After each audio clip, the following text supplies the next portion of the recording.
ভোরের আলো ধীরে ধীরে ছড়িয়ে পড়ছে শান্ত গ্রামের খালপাড়ে। কুয়াশার আস্তরণ সরতে না সরতেই দেখা যাচ্ছে সবুজ ধানক্ষেত, হালকা বাতাসে দুলছে বাঁশঝাড়, আর খালের পানিতে চিকচিক করছে রোদের ঝিলিক। পাখিদের কিচিরমিচির শব্দে চারপাশ যেন জীবন্ত হয়ে উঠেছে। খালের ধারে মা হাঁস তার ছানাদের নিয়ে প্রতিদিনের মতো হাঁটাহাঁটি করছে। ছোট ছোট ছানারা কেউ পানিতে ঝাঁপাচ্ছে, কেউ কাদায় পিছলে পড়ে মজা করছে।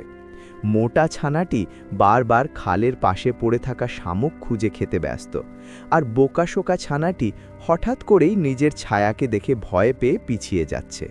খালের ধারে এক অদ্ভুত দৃশ্য। একটি পুরনো কচ্ছপ ধীরে ধীরে এগিয়ে আসছে।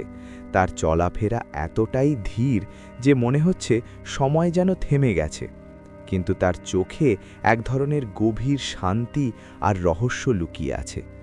কচ্ছপ কাকা খালের ধারে এসে থেমে যায় এবং দীর্ঘ সময় ধরে পানির দিকে তাকিয়ে থাকে। ছানারা অবাক হয়ে তাকিয়ে থাকে, এত ধীরে চলা প্রাণী কিভাবে এত শান্ত থাকতে পারে। দূরে ঝোপের আড়ালে বসে সব কিছু নজর রাখছিল চতুর শিয়াল। তার চোখে লোভের ঝিলিক। আজ সে ভেবেছে সহজ শিকার পাবে।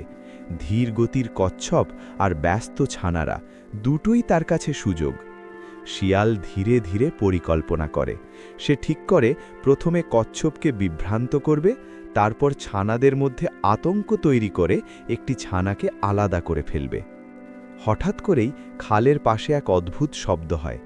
জলের ভিতর থেকে যেন কিছু নড়ছে। ছানারা ভয় পেয়ে একসাথে জড়ো হয়ে যায়। কচ্ছপ কাকা তখনও স্থিরভাবে পানির দিকে তাকিয়ে আছে, যেন সবকিছু আগেই জানে। শিয়াল এই সুযোগে ধীরে ধীরে কাছে এগিয়ে আসে। তার পা এত নিঃশব্দ যে কেউ টের পায় না। বাতাসে টান টান উত্তেজনা তৈরি হয়। ঠিক তখনই জ্ঞানী হাঁসছানা তার মোটা ফ্রেমের চশমা ঠিক করে চারপাশে নজর দেয়। সে বুঝতে পারে কিছু একটা ঠিক নেই। কচ্ছপ কাকার ধীর আচরণে সে হঠাৎ একটা ইঙ্গিত খুঁজে পায়। কচ্ছপটি আসলে কিছু লক্ষ্য করছে। হাঁস ছানাটি দ্রুত একটি বুদ্ধি খাটায়। সে সবাইকে পানির খুব কাছাকাছি যেতে ইঙ্গিত করে। ছানারা পানির ধারে গিয়ে একসাথে দাঁড়ায়। ঠিক তখনই পানির নিচ থেকে হঠাৎ করে একটি বড় মাছ লাফিয়ে ওঠে। পানি ছিটকে চারদিকে ছড়িয়ে পড়ে।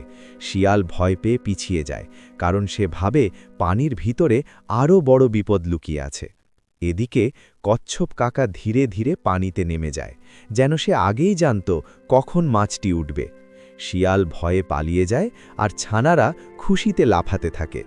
বোকাশোকা ছানাটি আবারও পিছলে পড়ে সবাইকে হাসায়, আর মোটা ছানাটি সুযোগ বুঝে মাছের ছিটকে আসা ছোট পোকা খেতে ব্যস্ত হয়ে পড়ে। মা হাঁস শান্তভাবে ছানাদের পাশে দাঁড়িয়ে থাকে, আর জ্ঞানী হাঁসছানা কচ্ছপ কাকার দিকে তাকিয়ে মুচকি হাসে। খালের পানিতে তখনও ঢেউ খেলছে, আর কচ্ছপ কাকার ধীর গতির পেছনে লুকিয়ে থাকা রহস্য যেন সবাইকে নতুন কিছু শেখায়। সবচেয়ে ধীর গতিও কখনো কখনো সবচেয়ে বড় বুদ্ধির চিহ্ন হতে পারে।